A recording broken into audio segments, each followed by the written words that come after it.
지역 생존 프로젝트 우리 고향 안녕하십니까? 진행의 이승현입니다. 반갑습니다. 인구 감소는 주변에서 시작되기도 하지만 중심부에서 주변으로 확산되기도 합니다. 도시의 인구 공동화 현상 때문인데요. 그래서 지역의 문제만도 도시의 문제만도 아닌 전국적인 이슈가 된 거죠. 그래서 그 대안을 모색하는 시간 마련했습니다. MBC 강원 영동, 충북, 대전, 광주, 목포, 제주 MBC가 공동으로 기획한 프로젝트 오늘 그 세 번째 시간입니다.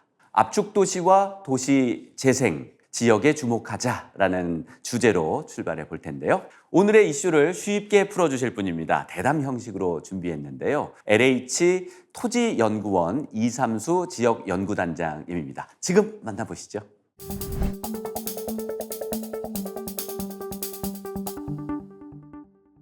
제가 학부 때부터 도시 계획을 전공했습니다. 그리고 이제 박사 논문까지도 다 이제 도시 재생에 관한 연구를 했었고요. 최근에 이제 국가 R&D 도시 연구를 한 10년 이상 했습니다. 그러면서 지역에 있는 도시 재생이라든지 아니면 지방 소멸에 관한 관심을 갖게 되었습니다. 그리고 최근에도 이제 지방 소멸에 대응하기 위한 다양한 전략 차원에서 연구를 지금 수행하고 있습니다. 그런 부분에서 이제 계속 관심을 갖고 있었습니다.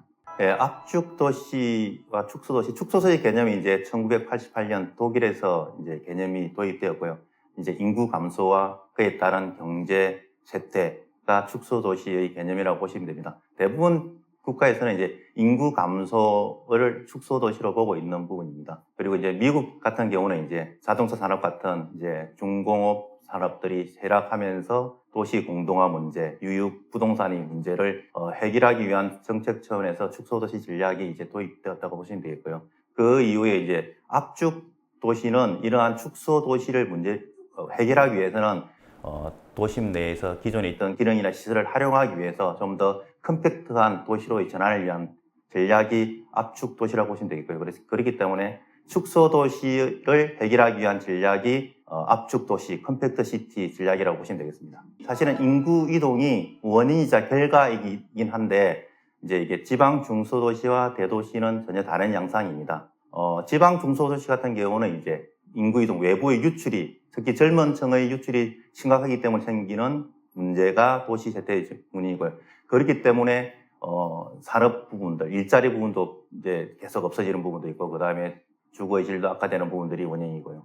대도시 같은 경우는 이제 넘쳐서의 문제인 것 같습니다. 너무 많은 인구들이 들어오면서 기반시설 감당이 못하기 때문에 이제 외곽으로 이제 신도시라든지 택지 개발 사업을 통해서 외곽으로 이전하면서 대도시는 도시 내 이제 쇠퇴가 일어나는 부분들입니다. 그래서 전혀 다른 형태의 문제라고 보시면 되겠고요. 그럼에도 불구하고 이제 두 지역의 도심 공동화나 쇠퇴 문제는 심각한 수준이라고 보시면 되겠습니다.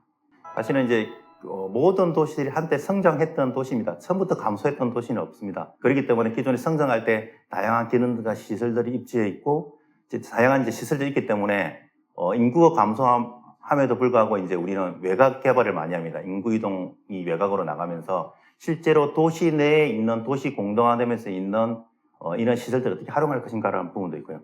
도심은 실제로 지방 중소도시에서 산업, 경제, 행정의 중심지였습니다. 그 중심 기능이 없어질 때 발생하는 사회적 비용을 어떻게 감당할 것인가라는 부분들이고요. 그렇기 때문에 그 기능을 대체할 수 있는 신시가지를 개발하는 경우도 있지만 그럼에도 불구하고 기존에 있던 자원을 활용한 것들이 앞으로 도시의 지속 가능성 측면에서는 중요한 의미이기 때문에 이런 부분에서 이제 도심 공동화 현상을 막는 것들이 우리에게 직면한 이제 도시의 과제라고 생각됩니다. 사실은 뭐 도시 재생의 개념이라고 하면 이제 2013년에 도시 재생 활성화 및 지원에 관한 법률을 통해서 도시 재생이 진행되었는데 실제 이론적인 검토는 1990년대 후반부터 특히 2000년대 초반에 본격적으로 이제 도시 재생이 시작됐다고 보는 부분도 있습니다. 우리가 아는 이제 도시 재생과 정비 사업, 재개발, 재건축을 좀 더 이분법적으로 생각하시는데 실제로 도시 재생의 광의 범위에서는 재개발, 재건축 사업도 포함되고 있습니다.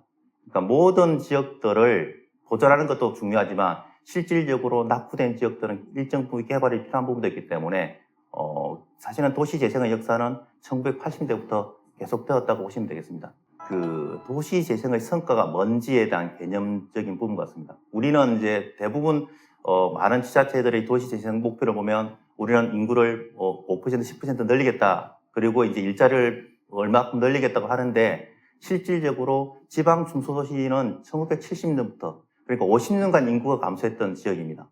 그 지역에 4년, 5년간의 사업으로서 인구가 증가할 수 있다라는 목표는 사실 어떻게 보면 우리가 알고 있는 도시 문제를 너무 쉽게 생각했던 부분이고요. 이와 더불어서 이제 많은 지자체에서 동시다발적으로 사업을 하다 보니까 자기 지역에 대한 고민들이 없었던 것 같습니다. 다른 잘된 지역들을 벤치마킹 하려고 했지 자기 지역의 문제를 어떻게 접근할 것인가라는 고민들이 부족했기 때문에 실패라기보다는 저는 가정이라고 보는 입장에서 말씀드리면 도시재생의 성과는 언제 나타날지는 모르겠지만 5년, 10년 후에 나타날 거라고 보기 때문에 당장의 실패 성공을 논하기에는 좀 한계가 있는 것 같긴 합니다. 사실은 이제 인구 감소가 도시의 충격이거든요. 도시 회복력이란 것들은 충격을 가했을 때 얼마만큼 깊게 충격에 빠지지 않고 얼마나 빠르게 회복할 수 있는가. 그러니까 경고성과 신속성 측면에서의 부분이거든요. 그러니까 우리나라의 도시들은 인구 감소에 지금 충격에서 헤어나지 못하는 것들은 뭐냐면 도시의 그러니까 잠재력이 많이 없다는 거거든요. 그러니까 경고성이 떨어진다는 부분이고 특히 이제 신속성 측면에서는 도시 재생도 회복력의 하나의 수단인데 도시 재생 사업을 한다고 하더라도 성과가 없다고 하는 것들은 신속성, 그 부분의 회복력에 대한 신속성을 담보할 수 있는 정책적인 부분들이 제고되지 않았다고 보는 부분입니다. 그래서 회복력이라는 것들은 우리의 충격에서 견디고 그 충격이 받을 때 빠르게 회복할 수 있는 힘을 도시 회복력이라고 보시면 됩니다. 그런 것들에 대한 고민들이 도시 재생도 하나가 될 수 있는 부분입니다. 도시 회복력 개념도 다양하기 때문에 사실은 도시 회복력을 강화하기 위한 수단은 사실은 대응 전략과 적응 전략이 필요한 것 같습니다. 대응 전략이라 하면 사전에 준비하는 부분입니다. 이 도시 문제를 해결하려면 물리적이라든지 아니면 공간적 정책을 통해서 사전에 대비하는 부분이고요. 또 하나 부분은 이제 적응 전략인데 실제로 우리가 인구 감소, 지방 소멸에 대응하기 위해서 우리가 어떻게 적응해 나갈 것인가라는 부분입니다. 기존의 인구만큼 증가할 수는 없기 때문에 그런 사회에서 우리가 도시 인프라를 어떻게 공급해야 되고 도시 행정을 어떻게 가야 될 것인가라는 부분들 총체적으로 논의할 수 있는 부분이기 때문에 도시 회복력에 대해서 대응과 적응 전략 측면에서 다양한 부분이고요. 지금 우리가 하고 있는 부분들은 대부분이 이제 대응 전략이거든요. 사전에 뭔가를 해서 지방 소멸이나 인구 감소를 막겠다라고 했는데 실제로 지금 상황에서는 어차피 인구 감소가 지속되고 있기 때문에 여기에 대한 적응할 수 있는 부분들, 인구가 줄어드는 시대에서는 우리가 어떻게 도시를 다시 바꿔야 될 것인가라는 그런 이제 적응 전략도 포함되는 부분이 되겠습니다. 압축 도시라는 게 이제 도시를 컴팩트하게 만든다는 겁니다. 그러면 이제 지금의 우리 도시는 컴팩트하지 않다는 거거든요. 왜냐하면 지방 중소도시를 보면 인구는 감소되는데 도시 스프롤, 외곽 확산, 난개발은 엄청나게 많이 일어나고 있는 부분입니다. 그랬을 때 행정 재정 측면에서는 상당히 손실이 많이 있고 같은 재정으로서 해결할 수 있는 문제가 제한될 수밖에 없는 부분입니다. 그런 측면에서는 이제 기존에 있던 유유 시설들을 활용하면서 또 필요한 기능들을 하는 부분이고요. 그런 부분에서 이제 그 압축 도시와 축소 도시는 지금은 우리가 너무 채우는 충전식 전략을 많이 배웠는데 일단은 축소 도시 시대에서의 압축 도시는 먼저 도시를 비우는 전략이 필요한 부분이고 앞으로 필요한 것들이 뭔지에 대한 부분들. 왜냐하면 이제 인구 감소 시대에 새로운 트렌드이기 때문에 새로운 패러다임이기 때문에 이에 대한 전략으로서 뭘 채울 것인가를 고민하는 것들이 압축 도시 전략이고 압축 도시의 가장 중요한 건 뭐냐면 적정한 인구가 유지되면서 충분한 서비스를 제공할 수 있는 여건을 만들어주는 게 압축 도시에서 가장 중요한 부분이고요. 이제 또 하나 덧붙일 게 뭐냐면 압축 도시와 네트워크입니다. 압축했을 경우에는 다른 지역과의 거리가 멀어지기 때문에 다른 지역과의 기능과 지역을 어떻게 연결할 것인가라는 부분에서는 네트워크도 함께 고민해야 될 부분 같습니다. 네, 말씀 잘 들었습니다. 감사합니다. 네, 감사합니다. 네, 제주도시재생센터 홍명환 센터장님 모셨습니다. 안녕하세요. 예, 안녕하십니까. 예, 제주도시재생지원센터의 홍명환입니다. 저희는 도시재생 현장과 그다음에 우리 행정의 중간 지원 조직 역할을 하고 있습니다. 반갑습니다. 목포시 원도심 살리기에 애쓰고 계신 분입니다. 건맥 1897 협동조합 정우영 이사님 오셨어요. 어서 오세요. 네, 안녕하세요. 반갑습니다. 협동조합 이름이 특이합니다. 네, 저희 건맥 1897은 1897이라는 숫자는 저희 목포 계양의 역사를 의미하고요. 건맥의 건자는 건어물의 앞자를 따온 거고요. 건맥의 맥자는 맥주의 앞자를 따와서 건맥 1897이 됐습니다. 저희 협동조합은 계양의 역사와 함께 발달한 70년 전통의 건해산물 거리에 위치하고 있습니다. 저희 조합의 설립 배경은 4년 전에 저희 주민주도형으로 이렇게 건맥 축제를 진행해서 성공적인 어떤 하나의 상황을 만들었던 게 단초가 됐고요. 지금 현재 4년째 매년 여름에 건맥스 토야오라는 이름으로 주민주도로 주민들과 함께 축제를 만들어 나가고 있습니다. 네, 앞으로 더 활성화될 것 같네요. 네네. 처음 시작할 때는 이제 코로나 네네. 그런 시기였을 것 같고요. 네, 맞습니다. 이제 점점 소문이 입소문 나기 시작한 것 같습니다. 홍명환 센터장님, 지금 도시재생센터를 맡고 계신데요. 제주 지역은 워낙 유동인구도 많고 또 세계 자연유산으로 뭐 지정돼 있기도 하고 잘 보존돼 있어서 도시 재생에 대한 요구 어떨까 좀 궁금한데요. 지금 센터장님을 맡고 계시긴 하지만요. 사실 그 몇 년 전까지만 해도 수도권과 뭐 세종 그다음 제주는 계속 인구가 증가했기 때문에 뭐 도시 재생이 필요 있냐 뭐 이런 얘기까지 사실 있었는데 제주 같은 경우도 22년부터 이제 인구가 지금 대폭적으로 감소하고 있고 저희들 그 도내에서도 이제 도심과 먼 원거리인 그 도서 지역이 어떤 인구 감소라든지 그거 아울러 이제 도시 내부에 이 어떻게 보면은 도시가 조금 이 인구가 많아지면서 확장을 하다 보니까 이제 안에는 도시 내부는 공동화되는 현상이 지금 발생하고 있습니다. 원도심 인구가 한 과거에는 한 13만 정도 이렇게 됐었는데 현재 한 9만 정도로 한 30% 가까이가 인구가 이제 줄어들면서 이제 도시가 이제 공동화되는 현상이 발생하고 있어서 저희들도 2017년부터 이에 대한 도시 공동화 문제는 계속 나오니까 도시재생 사업을 이제 시작을 그때 당시부터 이제 시작하고 있고 지금 현재 제주 지역에도 한 10군데 지금 도시재생 사업을 이렇게 펼치고 있습니다. 참 이게 조금 어떻게 보면 아이러니하게 들리는지 모르지만은 이게 엄연한 지금 도시의 그 현실인 것 같습니다. 지금. 네, 필요성이 상당히 있군요. 우리는 관광객 혹은 방문객으로만 제주를 바라봤는데 그곳에 살고 계신 분들 중에는 또 도심 공동화로 인한 또 문제점 이를 또 개선하기 위해서 재생도 필요한 그런 부분인 것 같습니다. 목포의 경우는 어떤가요? 그 주민들 잘 뭉치는 것 같습니다. 자발적으로 이렇게 건맥 축제도 만들고 네. 지금 키워가고 있는데요. 목포는 우리 단장님도 잘 아시겠지만 10년 전에 도시재생 선도 사업이라고 그래서 선도 지역이 10군데 정도가 선정이 돼서 목포도 진행을 했었습니다. 목포로 오신 분들은 아시겠지만 목포역과 유달산 부근이 이제 온도심이라고 이제 불리우는 곳입니다.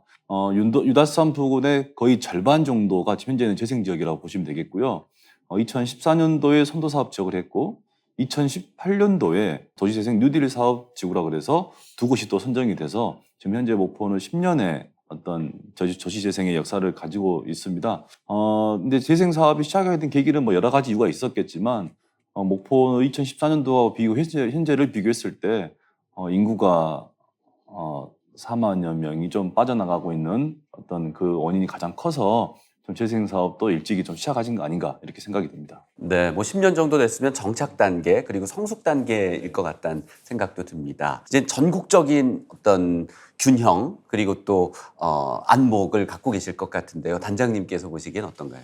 네, 지금 도심 공동화 현상은 뭐 서울도 현상이 일어나고 있으니까요. 전국적인 현상이라고 보시면 되겠고 지방 중도시의 문제는 뭐냐면 인구 유출도 있지만 실제로 행정기관들이 또 이제 시청 청사가 외곽으로 이전하면서 뭐 상권이라든지 아니면 행정이라든지 업무의 기능들이 다 이전하면서 더 가속화된 것 같습니다. 최근에 보시면 이제 도심 같은 경우에는 인프라가 좀 부족하다 보니까 청년들이 없고요. 특히 또 이제 그에 비해서 외국인 인구가 상당히 많이 늘어나고 있습니다. 이에 대한 이제 균형적인 측면에서 공동화 문제를 어떻게 해결할 것인가라는 고민이고요. 그런 부분에서 이제 정부들이 다양하게 정책을 펴고 있고 그 중에 하나가 이제 도시재생 사업이 될 수 있고 또 뭐 상권 활성화 사업 등 이런 부분에 대한 문제 해결을 위해서 지금 노력하고 있는 상황이긴 하지만 앞에서 말씀드렸지만 절대적인 인구 감소 시기에서 이 문제를 어떻게 접근할 것인가 부분들은 중앙정부뿐만 아니라 지자체의 좀 고민이 필요한 시기인 것 같습니다.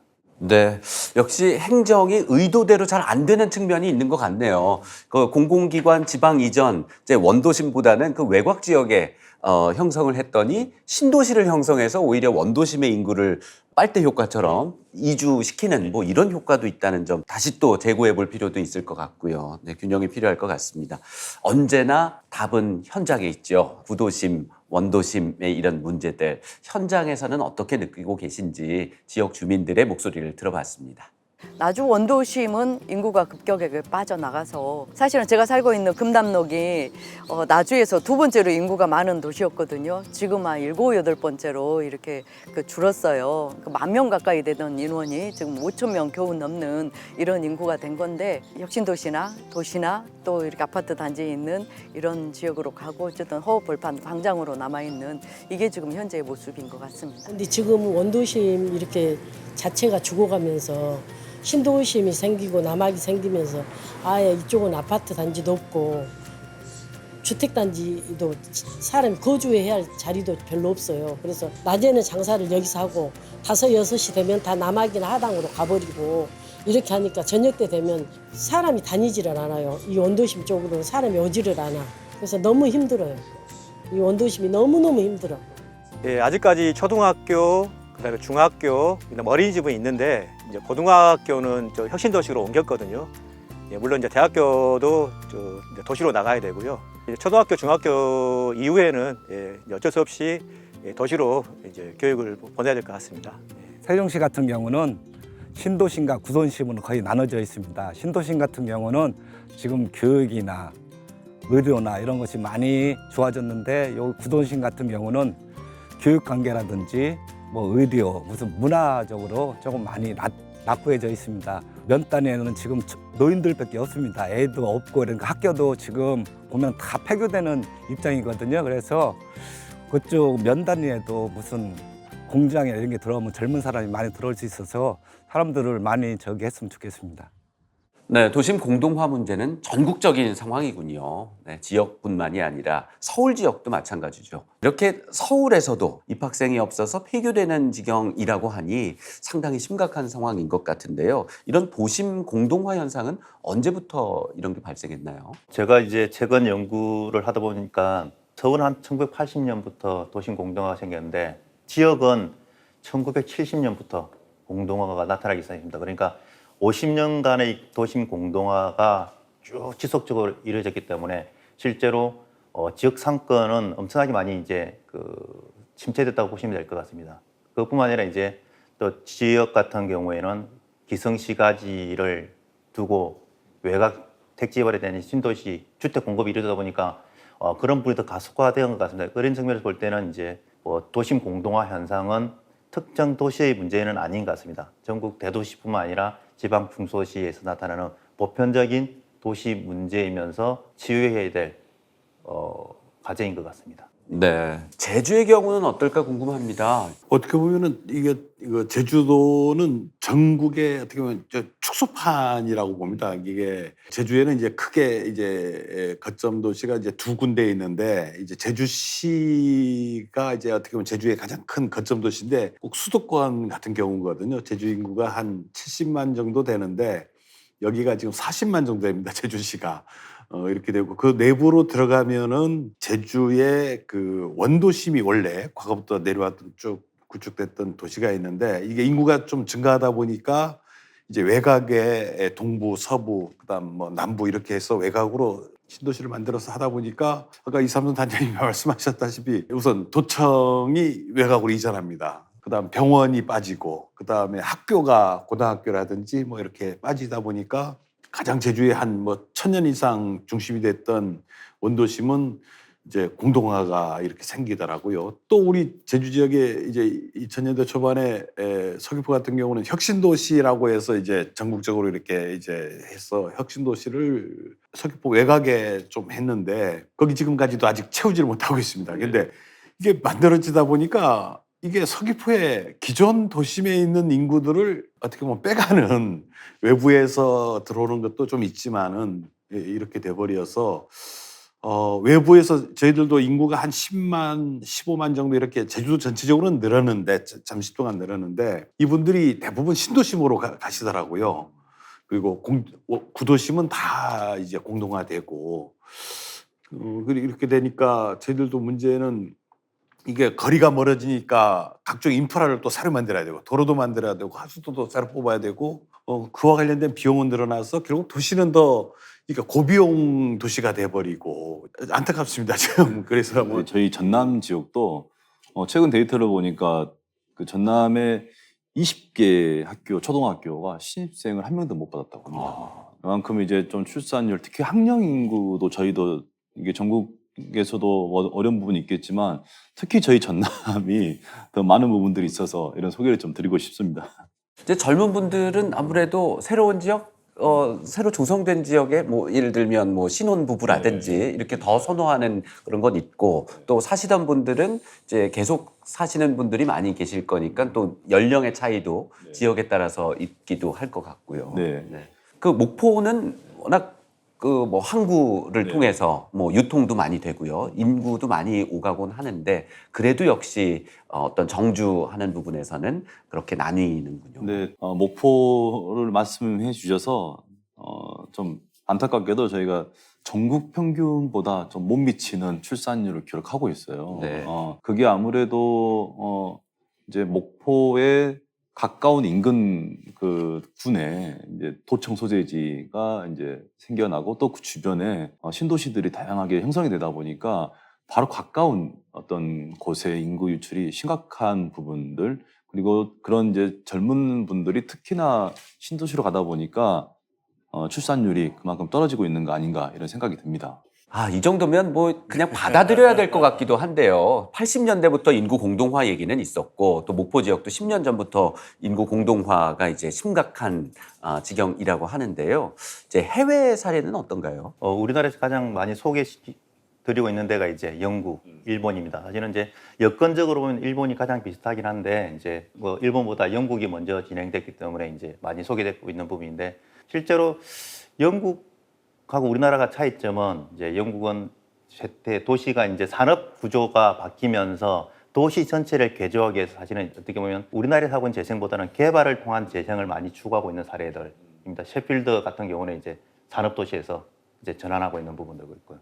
그다음에 이제 일본 같은 경우는 이제 우리나라 가장 비슷한 상황인 것 같습니다. 이제 지방 중소도시의 인구 감소에 따른 도심 활성화를 위해서 도시 재생 사업을 추진하고 있는 부분입니다. 나라마다 좀 상황이 많이 다른 것 같긴 합니다. 그렇기 때문에 이제 우리나라의 도시 재생도 우리나라의 상황에 맞게끔 지역별로 추진하고 있는 건 사실인 것 같습니다. 실제로 이제 많은 지역이 도시 재생 사업을 추진하고 있음에도 불구하고 이제 성과에 대한 고민들을 하고 있는 부분인데 아마 이 부분은 아까도 말씀드렸지만 50년 동안 쇠퇴했던 지역이 하루아침에 되돌아가는 것들은 사실 한계가 있는 것 같긴 합니다.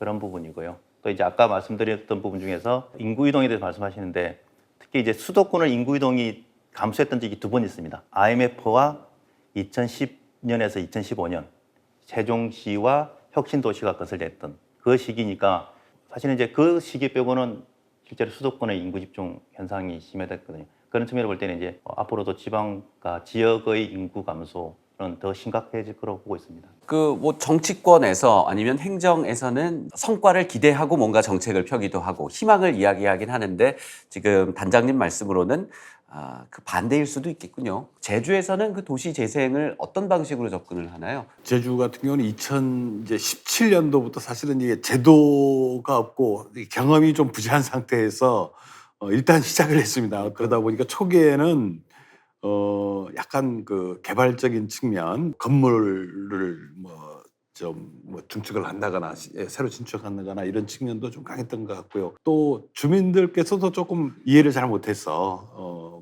반발해서 비싼 좀 수업료를 초기에는 좀 치렀던 것 같고요. 다음 사업에 그런 것들이 계획에 잘 반영이 되면서 쇠퇴하는 도시에 지금 링게를 일단 꼽는 정도인데 이게 지금 효과가 과연 어떻게 될지는 아마 이제 평가를 좀 해봐야 될 것 같습니다. 지금 전국적으로도 뭐 지금 560개 정도 사업지를 지금 진행을 해나가고 있고 100여 개 군데가 지금 초창기 사업은 지금 아마 종결이 된 걸로 그렇게 알고 있습니다. 우리 이삼 단장님께서 알고 계신데 지금 한창 도시재생 사업이 한 300, 400군데가 지금 진행되고 있어서 지금 뭐 도시재생 사업이 뭐 잘 됐다느니 또 안 됐다느니 이렇게 판단하기는 아직은 좀 섣부른 것 같고 저희들 지역 주민들 입장에서 보면은 상당히 기대가 컸는데 조금 아쉬운 거는 그런 건 있습니다. 조금 하드웨어, 뭐 건물 짓고 건물을 좀 화려하게 짓고 크게 짓는 거에 초창기에는 좀 하다가 이제 끝내고 보니까 운영을 딱 하려고 보니까 좀 부담되는 측면들이 좀 있어서 좀 하드웨어보다는 좀 소프트웨어 쪽에 조금 뭐 좀 신경을 써야 되지 않을까 하는 그런 그 자성의 목소리들도 좀 나오고 있습니다. 그 접근 방법은 또 시기에 따라도 달라지는 것 같습니다. 어떤 때는 뭐 토공, 건축, 개발 이게 이제 경기를 활성화한다 해서 한때는 또 효과가 있기도 했을 거고요. 지금은 또 원자재가도 오르고 인건비도 상승해서 이건 또 좀 힘든 여건일 것 같고요. 또 목포도 크게 다르진 않을 것 같습니다. 왜냐하면 이게 전국적인 네, 이슈이고 조건도 맞습니다. 비슷할 것 같아요. 처음에 말씀드렸다시피 이제 재생의 역사에 좀 긴 역사를 나름 가지고 있는 저희 지역의 입장이다 보니까 또 그만큼 경험이 쌓였고 그래서 제가 전남에 뭐 이것저것 뭐 강의도 가고 또 목포 저희 건맥에 우수 사례라고 생각해 주셔서 많은 분들이 오셔서 저희 이야기를 들어주면서 저도 그 주민들 이야기를 많이 듣습니다. 제가 그런 경험을 통해서 한 3가지 정도 우리 재생 사업이 어떤 문제점이 있을까를 현장에서 느낀 점이 있는데 첫 번째는 시작할 때 주민들 의견이 충분히 수렴이 되지 않는 상태의 행정주도형으로 이루어지지 않았는가가 첫 번째였고요. 그리고 두 번째가 준비되지 않은 우리 주민들. 그러니까 그만큼 처음에 참여를 하자고 할 때 더 참여를 하시고 더 관심을 가지셔야 되는데 그 관심 없는 우리 주민들의 어떤 두 번째 문제가 있다고 보고요. 마지막 세 번째가 모든 지역이 그러진 않겠지만 도시재생 사업을 하는데 거기에 플러스 관광이라는 키워드를 많은 곳들이 만들어내는 하나의 어떤 운영이 되는 곳들을 많이 봤습니다. 잘 아시다시피 이제 관광이라는 거는 정말 준비되지 않으면 힘든 구조인데 이거를 재생 사업을 통해서 관광 사업을 같이 활성화시키려고 하다 보니까 더 많은 폐해들. 센터장님께서 말씀하셨겠지만 그 하드웨어를 짓는 이유가 있거든요. 우리 주민들의 행복한 어떤 문화시설에 대한 공간 플러스에 외지인들도 와서 편하게 놀 수 있는 공간까지 합쳐지다 보니까 좀 더 화려해지고 더 커지고 또 운영상에 더 어려움이 있지 않았는가 이런 생각이 듭니다.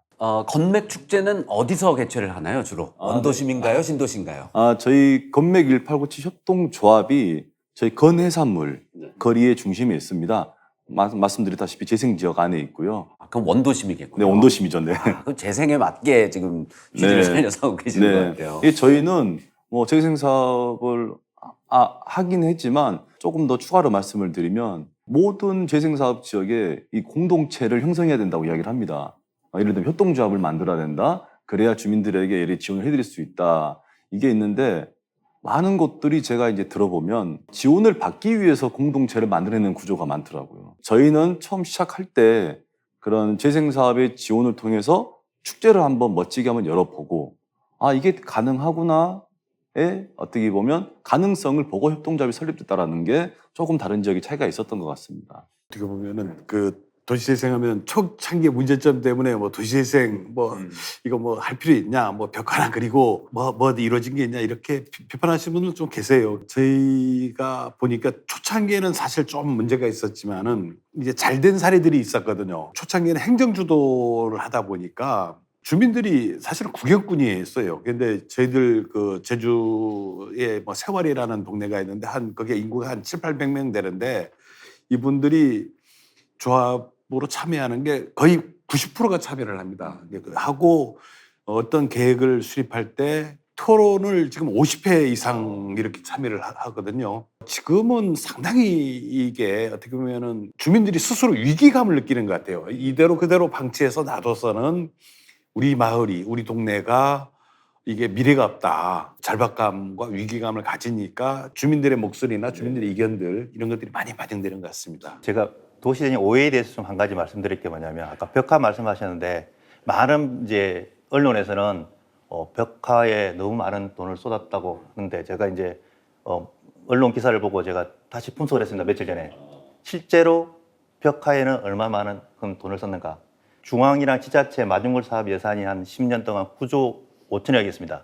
그 중에서 벽화는 25억 정도밖에 안 됩니다. 벽화라고 하지만 사실은 기존에 있던 사업들, 벽화 그리기 사업들이 많았거든요. 맞습니다. 그걸 가지고 이제 도시 재생을 좀 뭐랄까 평가를 뭐 좀 낮추는 걸로 작용하고 있기 때문에 실제로는 조시 재생에 대한 순기능보다는 역기능에 대한 오해들 그런 부분에서는 좀 더 고려를 해야 되지 않을까라는 생각이 들고 있습니다. LH 토지주택연구원에서 많은 제안을 하셨을 거고 그게 또 이제 또 오해를 낳을 수 있다. 아니 왜냐하면 네. 저희들도 제주도 같은 경우도 뭐 시청 앞이라든지 이런 게 공공미술 프로젝트라고 해서 1990년대나 2000년대에 했던 거거든요. 우리 도시재생도 아예 사업하기도 전에 했던 일인데 이게 마치 도시재생 사업으로 비판은 그런 쪽으로 많이들 하시더라고요. 단장님께서는 그러면 이 시기에 그럼 밀고 계신, 제안하고 계신 그런 사안들은 뭘까요? 시기마다 좀 달라질 수 있을 텐데요. 저는 도시재생 사업의 이제 2단계로 접었다고 보는 게 뭐냐면 기존에는 아까도 두 분께서 말씀하시는데 중앙행정 주도로 하셨다고 하는데 행정 주도도 사실은 중앙 주도였습니다. 중앙에서 매년 몇 개의 사업을 할 테니까 각 지자체에서 계획을 공모를 하니까 하십시오라고 했는데 아마 이제 현 정부에서 이렇게 많이 줄어들고 있고요. 그리고 저는 이제 대도시는 민간 자원을 활용하는 방안으로 변경해야 되고 그 이제 지역에 있는 중소도시나 아니면 쇠퇴하고 있는 도시에 대해서는 지금처럼 이제 중앙의 재정이 많이 투여된다고 보는 입장입니다. 그런 측면에서는 이제 많은 이제 변화가 필요한 부분이고 그리고 지금부터는 지자체의 역할이 더 중요할 것 같습니다. 지금 중앙정부보다는 사실은 지자체에서는 그러면 도시재생을 위해서 무슨 고민을 하고 있는가라고 생각하면 중앙에서 돈을 주니까 하는 거다. 준비 부족이라는 부분들은 주민의 준비 부족도 있지만 사실은 지방정부의 준비 부족도 상당히 많은 거죠. 이게.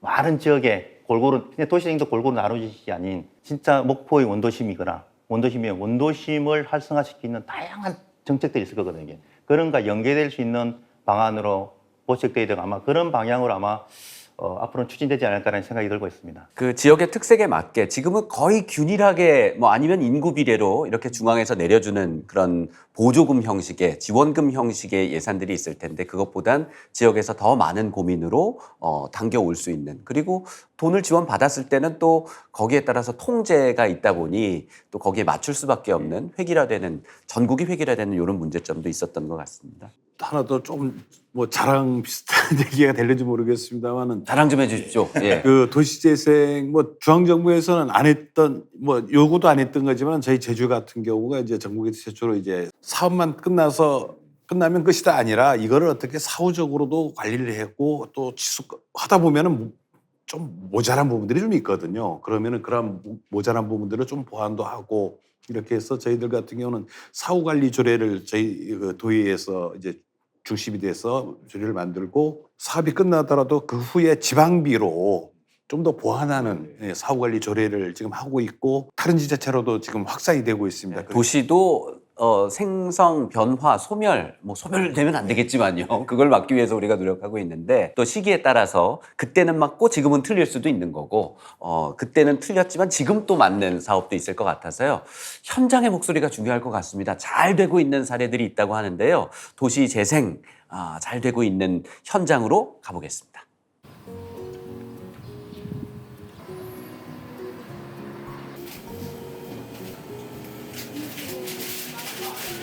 여기는 이제 충주에서 굉장히 유명했던 담배 골목, 불량 학생들이 담배 피던 골목으로 유명했던 골목인데 이 공간을 이제 재해석해서 공간으로 운영하고 있습니다. 지역에 내려와가지고 제가 하고자 하는 일들을 이제 펼쳐내기에 좀 적합한 공간이 필요했던 거고요. 지역 주민분들이 좀 편안하게 들락날락할 수 있는 공간으로 염두하다 보니까 카페라는 이제 창업 공간을 생각했고요.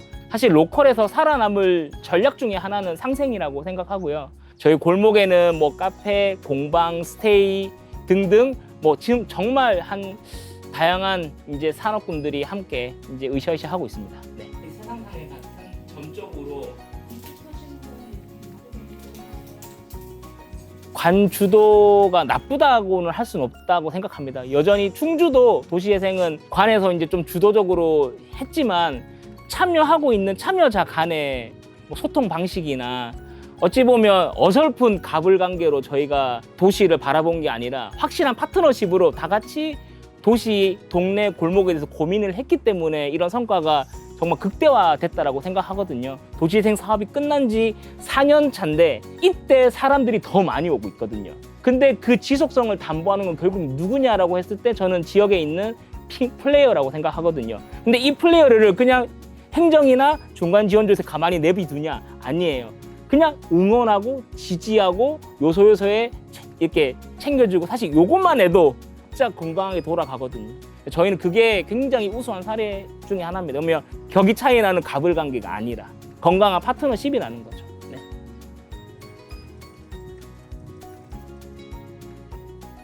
우리나라 최초 자주 개항도시 목포를 찾아주셔서 감사합니다. 이 개항 근대문화 거리를 통해서 많은 그 관광객들이라든지 우리 시민들이 의식이 많이 달라졌다는 것은 사실입니다. 그렇기 때문에 우리가 가지고 있는 자원들과 또 이런 자산들을 잘 활용을 해서 어떤 그 이 개항 그 문화 거리에 맞는 스토리를 만들어낸다면은 앞으로 인구 유입 문제라든지 또 지역의 활성화 문제까지도 충분히 다룰 수 있을 거라고 저는 그렇게 생각하고 있습니다.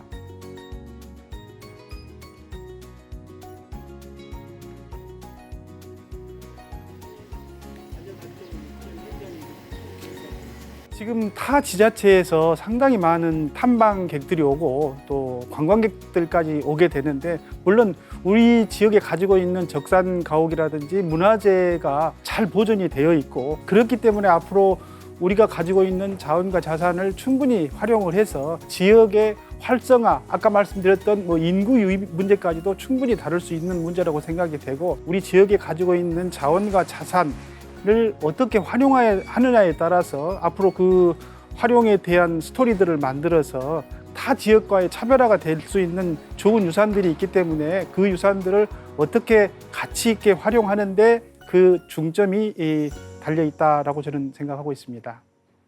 네, 목포의 성공 사례 보고 왔습니다. 아, 진짜 뭐 구도심이라는 생각이 안 들 정도로 사실 신 붙이는 자체가 조금 어폐가 있기는 한데요. 굉장히 활성화되고 있네요. 제주는 아니었습니다. 우리가 담은 그림 중에는 다음에는 한번 담아보도록 하겠습니다. 네, 목포 사례 설명 부탁드립니다. 네. 저희 목포 사례가 이렇게 전국적인 어떤 이렇게 사례라고 이렇게 자랑할 수 있나 아직은 좀 부끄러운 단계로. 그런데 앉은 키가 좀 올라가신 것 같습니다. 저도 모르게 어깨에 아무래도 되고 있군요. 네.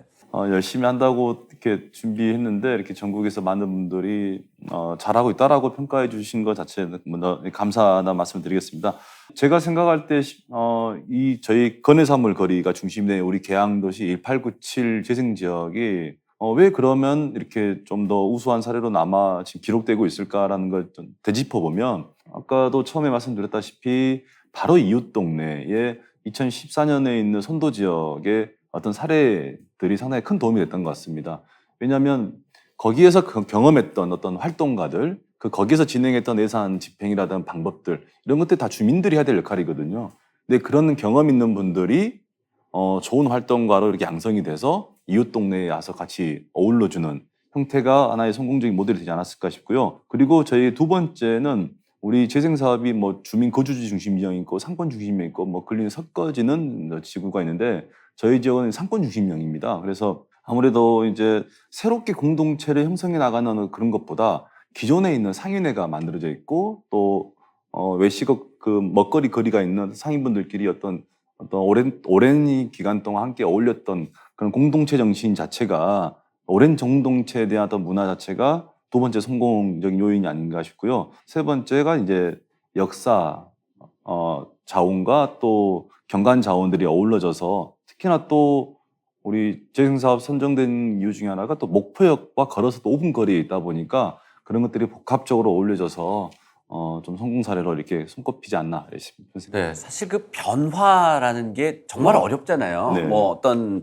장사 아니면 뭐 상업, 상행위를 했다면 하던 방식대로 하게 되고 이걸 바꾸기가 정말 어려울 것 같은데요. 네. 왜냐하면 성공했다면 더더욱 그대로 굳어질 것 같은데 그래서 모더레이터 그 촉매제 역할을 하는 뭐 젊은 분이라든지 어떤 그런 역할을 하시는 분들이 좀 필요할 것 같은데요. 네네. 이게 잘 어우러졌던 모양입니다. 네. 그리고 건맥 축제 하면 저는 건어물 하면 동해안인 줄 알았거든요. 네. 왜냐하면 우리 지역 MBC 6개사 중에 MBC 영동, 네. 강원 영동도 지금 참여를 하고 있고 아. 목포 MBC도 하고 있지만요. 좀 특색이 좀 다른가요? 강릉 갔다 오면은 네. 또 뭐 저 오징어나 네. 호태 이런 거 사가기도 하는데 목포는 어떻습니까? 우리가 흔히 이제 건어물 하면 지포 오징어 쪽을 먼저 떠오르시는데요. 저희 건어물은 김, 미역, 다시마, 톳이 이제 우선이 되는데 저희 기본적으로 이제 저희 목포 주변에는 섬들이 많잖아요. 그래서 그 섬들에서 자연적으로 말려지는 것들, 채취되는 것들이 목포가 이제 유통의 중심지가 되는 거죠. 그래서 제가 우리 상인분들과 이야기해 볼 때 건어물 조합과 관련된 부분은 전국에서 최초로 우리 목포가 생겼다. 그래서 70년의 역사를 좀 가지고 있는 저희 건해산물 조합이 함께 있다라고 생각하시면 되겠습니다. 거기에 맥주는 어떻게 들어가게 됐나요? 맥주는 아. 뭐 어디든 다 적용 가능하긴 네네. 할 것 같은데요. 제가 그 4년 전에 저희가 어차피 건해산물 거리가 있는데 우리 재생 사업을 해주시는 목적 자체가 그 기존의 건어물을 활용해서 어떻게 하면 조금 더 업그레이드 되는 거리를 만들 수 있겠는가를 고민해야 되잖아요. 그래서 그때 당시에 조금 더 주민들끼리 고민을 했었습니다. 우리가 지금 현재 건어물을 가지고만은 쉽지가 않은 것 같은데 어떤 무언가 하나 콜라보레이션 해줘야 되지 않겠느냐라는 고민에 물론 뭐 목포가 처음 하는 건 아니었겠지만 맥주를 한번 합쳐보자. 그래서 이제 건어물 맥주 축제를 한번 열어본 게 시초가 거기 됐었습니다. 뭐 맥주 공장이 있다든지 그러진 아니면 않습니다. 그렇지도 않은데 매우 네. 창조적으로 이제 네. 맥주와 건어물을 결합을 시켰던 거군요. 네. 그렇게 이제 건어물과 맥주의 조합이 네. 탄생을 하게 된 거였군요. 제주의 경우는 아까 벽화 이야기를 했는데 그게 긍정이라는 얘기입니까? 부정이라는 얘기입니까? 좋은 면도 있는데 이게 일부분을 가져가고 이게 전체 도시재생 자체를 좀 부정하는 듯한 그 얘기를 하면서 그러면 우리가 현장에서 사실 이게 사기가 이게 좀 꺾이지 않습니까? 이런 부분에서 좀 어떻게 보면 약간 어필성 말씀을 좀 드리는 거고요. 뭐 제주 같은 경우도 이게 조금 이제 지역마다 좀 다릅니다. 이게 중앙정부 주도에서는 사실 하나의 잣대로 도시재생 사업을 뭐 똑같이 붕어빵 찍어내듯이 이렇게 찍어내면 안 되는 이유가 이게 각 지역마다 조금씩 상황이 좀 특색이 좀 있어서 저희들 같은 경우 제주 원도심 같은 경우는 아무래도 이제 국내 관광객들 코로나 특수도 이거에서 상권 문제보다는 저희들이 이게 도시 외곽을 확대하다 보니까 대학부터 우선 빠져나가고 행정기관이 빠져나가고 그 다음에 고등학교가 빠져나가고 그러다 보니까 이제 차츰 이제 주거가 이제 빠져나고 그러다 보니까 이제 초등학교가 뭐 원도심 내 한 10개 정도가 있었는데 어떻게 위기식을 이렇게 폐교 이제 서울에도 일부 그런 학교가 있다고 그러는데 그러면 이제까지 만들어 놓은 온갖 도시 인프라가 사실은 이게 제주시 도시의 거의 절반 정도를 차지하는 면적인데 이것을 포기할 것인가라는 참 우려도 있거든요. 뭐 그런 문제도 좀 있고. 우리가 지금 도시 추상적인 개념으로 하지만 결국은 사람들이 살고 있는 예. 곳이고 그런데 제주의 특성은 섬 지역의 특색도 굉장히 강하게 갖고 있는 걸로 아는데요. 외지에서 유입된 분들과의 그런 조화 이런 것들은 혹시 뭐 문제를 일으키거나 아니면 잘 해소가 되고 있나요? 한때 좀 문제가 있었는데 그런 것도 나름대로 많이 대응을 했죠. 행정에서도 뭐 정착민들과의 어떤 그 커뮤니케이션을 좀 한다거나 어떻게든 마을 공동체를 같이 형성을 하고 일단 소통하는 자리들 이런 자리를 많이 가져왔기 때문에 초기에는 좀 우려가 많았습니다. 그 2010년대 중반 정도에는 아주 그런 우려들이 많았는데 사람이 살다 보면 없는 경우는 없겠죠. 그렇지만은 그런 이주민과의 갈등 문제는 많이 좀 해소가 되는 거고 도리어 지금은 요즘 인구 유출이 도시가 좀 고비형화되고 이제 제주도가 주거 비용이 좀 서울 다음으로 좀 높습니다. 뭐 이런 문제들도 있고 해서 고물가가 되니까 유출되는 문제로 인해 갖고 좀 위기의식도 좀 많이 느껴서 요즘은 조금 그런 부분은 좀 해소가 되지 않을까 그렇게 생각합니다. 도시 재생이라는 것이 물론 개발도 하지만 다시 고쳐서 쓰자 뭐 이런 거라서 어떤 하드웨어를 잘 갖추기보다는 소프트웨어 내용을 좀 잘 그렇습니다. 하고 네트워크를 하고 뭐 그런 중심으로 지금 트렌드가 좀 바뀌고 있는 것 같습니다. 그렇습니다. 지금 저희들도 보면은 그 이제 김영수 도서관이라고 우리 도시재생 했던 사례가 있는데 또 지금 많이 선진지 견학으로 많이들 오시기도 하시더라고요. 그게 어떤 사례냐면은 새로운 하드웨어를 새로 짓는 게 아니라 학교의 도서관을 마을 도서관으로 같이 활용하는 사례입니다. 그러니까 마을 도서관을 별도로 짓지 않고 학교의 도서관을 마을 도서관으로 하나의 건물을 쓰고 운영은 이제 2개의 주체로 운영을 하는 거죠. 그렇게 해서 그 마을의 정주 여건을 좀 더 개선하는 그런 방식이라든지 또는 우리 남성마을이라는 사업지가 있는데 거기 같은 경우도 이제 어떤 마을에서 같이 활동하고 또 걸어다니기 좋고 또 어려운 분들이 하천변에 사시는 분들도 많은데 이걸 어떻게 정비를 해야 되는데 철거하면은 다 또 내몰림 현상이 생기는데 그런 분들을 주거 공간을 공공에서 만들어서 그분들 이주를 해서 그 지역에 살 수 있도록 저희는 그 이런 도시재생 사례를 보면서 어떻게 보면 이게 공공에서 해야 될 일, 꼭 해야 될 일을 좀 필수적으로 하고 있는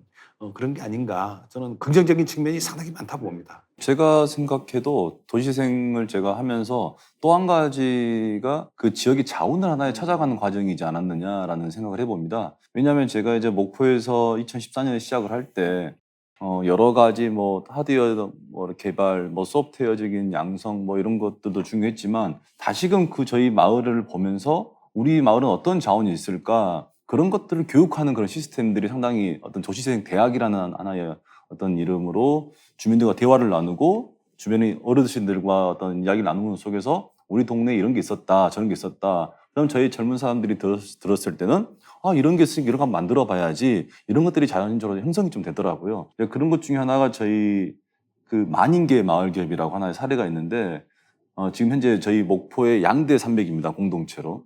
만인계 마을기업은 그 개원이라고 그래서 한 200여 명이 한 달에 10,000원씩 자동이체로 내어주신 분이 한 200여 명이 계시고 저희 건맥 189 취업동조합은 조합원이 한 대략 한 200여 명이 됩니다. 그래서 서로가 이렇게 좀 윈윈해 나가는 하나의 분위기 속에서 조금 더 만인계 마을기업 설명을 좀 드리면 만만자에 사람인자에 우리 개모임할 때 개자 이렇게 해서 옛날에 그 동네에서 많은 사람들이 모여서 개를 했다고 합니다.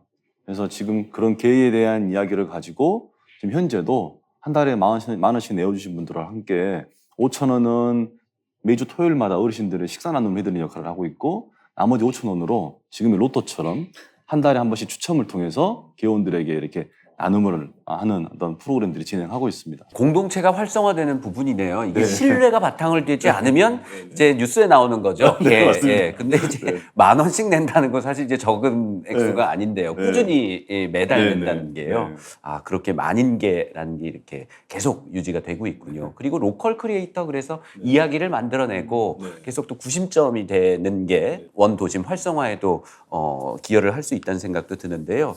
지금 연구원에서는 최근에 트렌드를 반영해서 또 이제 의견도 수렴해서 제안하고 있는 내용들은 어떤 걸까요? 압축 도시와 관련된 것으로요? 일단 뭐 모든 분들이 이제 아까 공동화 말씀을 많이 하셨고 그다음 인구 감소 다 아시는 내용인데 실제로 그러면 어차피 도시 재생도 지역 주민들이 편리하고 안전하게 살 수 있는 공간을 만드는 거기 때문에 이 부분에서 이제 고민이 많이 되는 부분이고 지금까지 도시 재생은 사실은 어떻게 보면 하드웨어적인 인프라 공급이었다면 이제 앞으로는 인프라를 가지고 어떻게 지역 주민들이 화합할 수 있는 거점으로서 역할을 할 것인가. 실질적으로 이제 제가 볼 때도 이제 좀 정부에서 가장 간과했던 부분이 뭐냐면 도시 재생 사업도 도시 내에서는 점이거든요, 이게.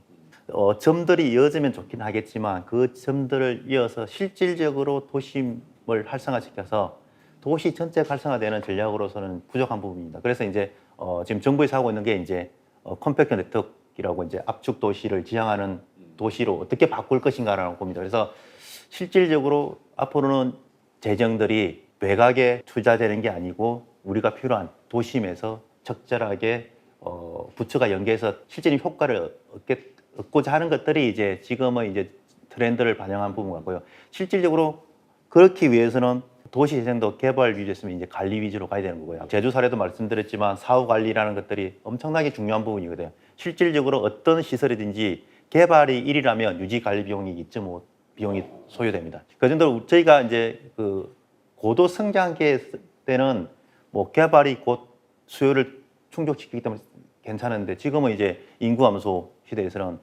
관리 비용의 문제도 엄청나게 문제가 되고 있는 부분이라 외국 사례 볼 때도 유지 관리를 못해서 파산할 수도 있거든요. 일본 홋카이도의 유바라시 같은 경우는 폐 탄광이었는데 과도한 리조트 인프라를 공급해서 그 유지 관리를 못해가지고 사실 도시가 파산을 했습니다. 그래서 일본의 파산 1호 도시이기도 하고 그러니까 인구에 맞게끔 적절하게 기능을 공급하는 것들, 그리고 이것을 어떻게 관리 운영할 것인가가 앞으로 이제 도시 재생에서 가장 중요한 의미가 있지 않을까 하는 생각이 들어봅니다. 그래서 지자체도 좀 공급 속도보다는 어떤 기능을 더 해야 될지 고민하는 시간이 아마 지금부터지 않을까라는 생각이 듭니다. 제주의 경우는 뭐 다양한 시도를 해왔고요. 성공도 있었고 또 그렇지 않은 경우도 있고 많은 시행착오를 통해서 노하우가 많이 쌓였을 것 같은데요. 앞서서 이제 도시 공동화가 이루어지면 도시가 커지고 외곽으로 빠지면 비용이 그만큼 많이 발생한다라고 해주셨는데 그건 현실 진단이고 그렇다면 이걸 또 어떻게 이해할 수 저희들도 있을까요? 아니 이게 현상은 보이는데 네. 돈은 많이 들고 점점 우리들이 낸 세금이 자꾸 그런 쪽으로 자꾸 빠지는 거예요. 도로 늘리고 뭐 하수도 적자 늘어나고 이렇게 고병이 돼서 저희도 곰곰이 생각하는데 사실 어떤 해결책을 해야 되는가 고민해서는 이게 도시를 계속 확대만 하는 게 아니라 사실 가운데는 비어 있거든요. 도시에 이게 비어가고 있는데 이게 중심부가 지금 비어가고 있고 그렇다면은 계속 바깥으로 확산이 아니라 이 비어 있는 데를 좀 거점으로 좀 모으고 요거를 좀 비울 때는 조금 비우고 그다음에 저희들이 재생 사업을 한 6군데를 이제 이 중심부 옆으로 있는데 이게 따로 지금 돼 있는데 이거를 어떻게 잘 연결시킬 것인가. 이 압축 도시 또는 뭐 컴팩 도시 또는 컴팩 네트워크 도시 이런 부분들이 상당히 우리가 좀 관심 있게 좀 봐야 될 것이고 네, 제주에서 그 15분 도시라는 걸 좀 표방하고 있던데 이건 어떤 건가요? 15분 내에 뭔가 가능하도록 한다는 이것도 건가요? 어떻게 보면 일맥상통한 얘기죠. 예를 들면은 우리가 멀리 가는 도시가 아니라 좀 가까운 도시를 만들자. 좀 가운데로 모이면은 굳이 차 타고 갈 필요 없이 조금 먼 거리는 뭐 자전거 타고 가고 아니면 대중교통 타고 가고 가까운 거리에서 보행으로 이렇게 하면은 굳이 한 집에 차 2대, 3대 이렇게 가질 필요 없이 좀 비용이 좀 줄어들 게 아니냐. 그러면은 아마 전 세계적으로 지금 뭐 온실가스 감축이니 뭐 이런 기후 변화도 지금 하고 있는데 그런 부분에서도 같이 가고 저는 15분 도시가 하나의 좀 대안도 될 수 있지 않을까 그렇게 생각하고 있습니다. 네, 지역 MBC 6개사가 함께 하고 있는 우리 고향 안녕하십니까 지역 생존 프로젝트 12부작 중에 한 편입니다. 압축 도시와 재생, 지역에 주목하자라는 테마로 오늘 이야기를 거의 1시간 가까이 해봤는데요.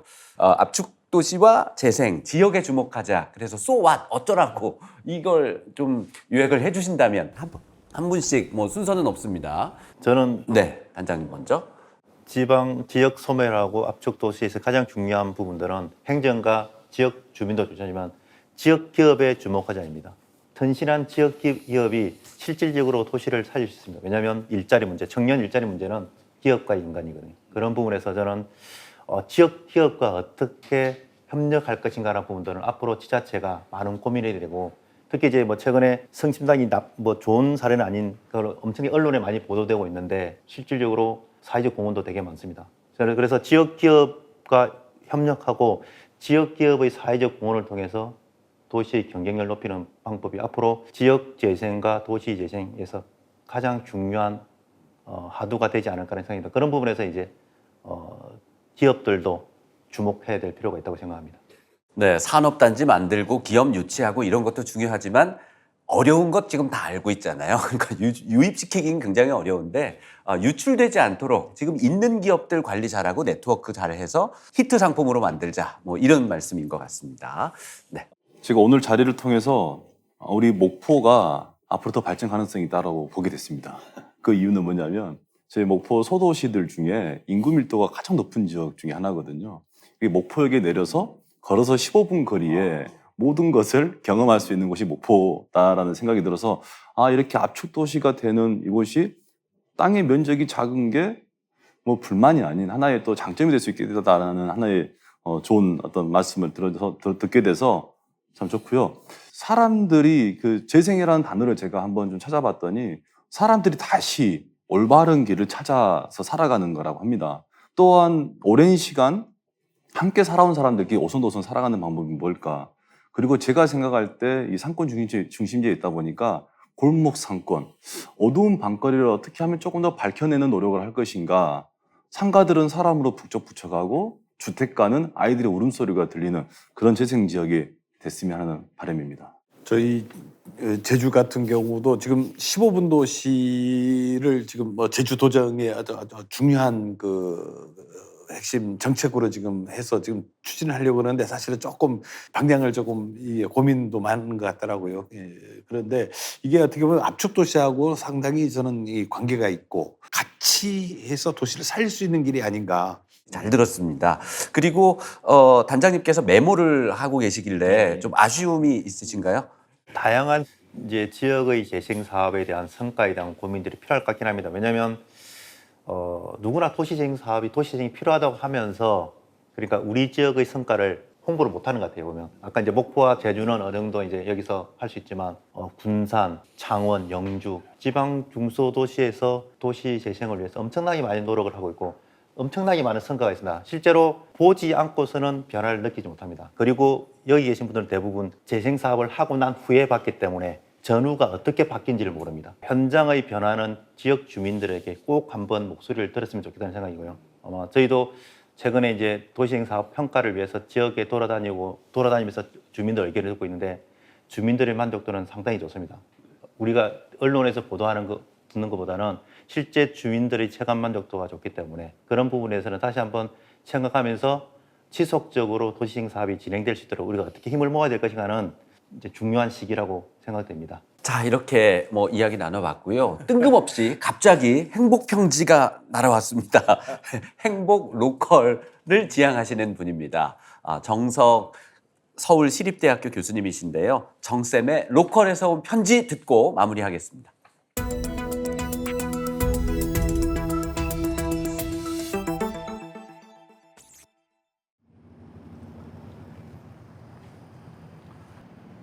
정쌤의 로컬에서 온 편지, 서울시립대학교 정석입니다.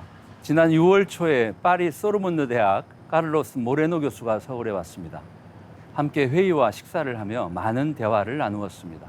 카를로스 모레노 교수는 15분 도시를 처음 제안한 학자이고 파리를 비롯한 세계 많은 도시들이 15분 도시를 구현하기 위해 노력하고 있습니다. 15분 도시란 걷거나 자전거를 타고 15분 안에 도시에서 필요한 일상생활이 가능한 도시를 말합니다. 15분 안에 출퇴근도 가능하고 쇼핑과 여가 활동이 가능한 도시에 살 수 있다면 얼마나 좋겠습니까? 직장과 집이 멀어 매일 1시간씩 만원 버스나 지옥철에서 출퇴근 고통을 겪는 직장인들에게 15분 도시는 단비 같은 반가운 소식이고 간절한 꿈일 것입니다. 그런데 긴 도시 역사를 되돌아보면 우리는 아주 오랫동안 이런 15분 도시에서 살아왔고 지금처럼 장거리 출퇴근으로 고생하는 이런 방식의 도시 삶은 역사가 그리 길지 않습니다. 변화의 계기는 자동차였습니다. 자동차 대중화 시대를 맞으면서 도시 생활도 바뀌고 도시의 모습도 근본적으로 바뀌게 됩니다. 어쩌면 자동차를 더 많이 팔기 위한 목적으로 교외 전원 도시에 마당이 있는 주택에 살면서 마이카로 출퇴근하는 로망을 자극하며 중산층을 도시 밖 교외 주거지로 끌어냈고 이것이 이른바 도시 스프롤, 도시가 수평적으로 확산되는 계기가 되었습니다. 인구 감소와 저성장 시대 그리고 기후 위기 같은 지금 상황에서 15분 도시는 우리가 지향해야 할 올바른 목표입니다. 15분 도시가 되기 위해서는 도시 생활에 필요한 기능들이 가까이 모여 있어야 합니다. 도시 바깥에 신도시나 신시가지를 개발하지 말고 비어있는 도시 내부를 고치고 채워야 합니다. 압축 도시와 도시 재생에 주목해야 할 이유가 여기에 있습니다. 그러나 지금 당장 수평적으로 확산된 도시를 압축 도시로 재편할 수는 없습니다. 당장 할 일은 거꾸로 가는 일들을 중지하는 것입니다. 당장 그만두어야 할 게 바로 신도시 건설입니다. 인구가 줄고 있는데 왜 신도시를 계속 지을까요? 수도권 신도시는 비수도권 인구까지 빨아들이는 블랙홀이니 이제 더는 짓지 말아야 합니다. 비수도권도 마찬가지입니다. 혁신도시, 기업도시, 행복도시 같은 신도시를 지으면 그곳은 채워지겠지만 신도시의 인구와 활력을 뺏긴 기존 도시 원도심과 농산어촌은 더더욱 힘들어집니다. 압축도시로 다가가려면 개발보다 재생에 중점을 두어야 합니다. 세계 모든 선진도시들은 개발 시대를 보낸 뒤 지금은 재생 시대를 살고 있습니다. 급격히 인구가 늘고 도시가 팽창하던 개발 시대에는 신개발, 재개발 같은 개발이 불가피하겠지만 경제 발전을 이루고 도시 팽창이 멈추는 안정기를 맞으면 개발이 아닌 재생 방식으로 도시를 관리합니다. 대한민국도 1960년대 이후 최근까지 아주 빠른 속도의 개발 시대를 살아왔습니다. 개발 시대의 절정이 아마도 뉴타운이었을 겁니다. 이명박 서울시장이 2002년 서울에서 시작했던 뉴타운 사업은 2006년 지방선거를 거치면서 전국으로 확산되었죠. 그러나 뉴타운 같은 대규모 재개발 사업이 생각처럼 진행되지 않았고 이에 대한 반성과 각성으로 여야 국회의원들이 2013년에 도시재생특별법을 제정하면서 대한민국의 재생시대가 시작되었습니다. 그러나 재생시대는 제대로 나아가지 못하고 다시 개발시대로 퇴행하고 있습니다. 철도 지하화, 고속도로 지하화 같은 개발 욕망이 분출되고 있고 빈집과 빈상가 사무실이 늘고 있는데도 계속 아파트를 짓고 신도시를 건설합니다. 개발을 독려하려고 규제를 풀고 그린벨트와 군사시설 보호구역까지도 풀겠다고 합니다. 브레이크가 고장난 자동차처럼 질주하고 있는 개발 욕구를 제어하지 못한다면 재생도 압축도시도 허망한 꿈이 될 것입니다. 개발과 재생은 시소와 같습니다. 둘 다 잘 될 수 없습니다. 개발이 성하면 재생은 어려워집니다. 재생이 일상이 되고 상식이 되려면 개발이 어려워져야 합니다. 이건 역시 국민의 손에 달렸습니다. 당신께 달렸습니다. 개발을 원하십니까? 아니면 재생을 원하십니까? 정쌤의 로컬에서 온 편지였습니다. 고맙습니다. 네, 6개 지역 MBC와 함께한 지역 생존 프로젝트 우리 고향 안녕하십니까? 오늘은 압축도시와 도시재생, 지역에 주목하자라는 주제로 전문가 패널과 함께 그 대안을 모색해봤습니다. 다음 시간에는 교통정책 변화의 핵심이다라는 주제로 다시 찾아뵙겠습니다. 오늘 함께해 주셔서 감사합니다. 고맙습니다. 네, 감사합니다.